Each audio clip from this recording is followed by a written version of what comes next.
UP में कई मसाजिद से लाउड स्पीकर्स के हटाए जाने के बाद मुस्लिम तबके ने हुकूमती अहकाम को तस्लीम करते हुए कोई शोर शराबा नहीं किया था, पर कानपुर में रामनवमी के मौके पर लाउड स्पीकर्स को जब्त किए जाने पर भक्तों ने माहौल को खराब करने की कोशिश की, जो खुद को देशभक्त कहते नहीं थकते।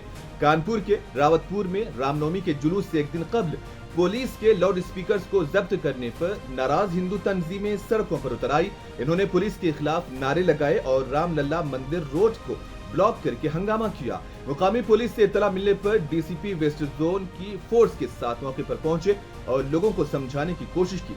लोगों और पुलिस के दरमियान झगड़ा हुआ। शाम 7 बजे शुरू हुआ ये झगड़ा रात 1 बजे तक जारी रहा। अब जबकि मुसलमानों को ईद के मौके पर सड़कों पर और छतों पर नमाज पढ़ने से रोका गया था, तो फिर सड़कों पर ये क्या तमाशा होता रहा, ये सोचने वाली बात है। मना कर रखा है कि यहाँ पर रामनवमी में झंडा नहीं लगेगा, गाना नहीं बजेगा, कुछ नहीं बजेगा। रहेंगे तो रहेंगे कहाँ? स्पीकर बंद है, नहीं बजेगा, बोल रहे कि बजेगा नहीं।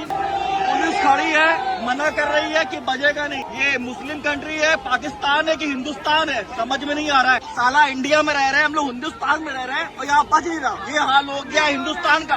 हिंदू राज में सब हो रहा है। नहीं बोल क्या रहा है कि बजेगा नहीं ना, बजेगा नहीं, बजेगा नहीं ना। ये हाल है, यहाँ पर लग गई है। ये बंगाल बना जा, बंगाल।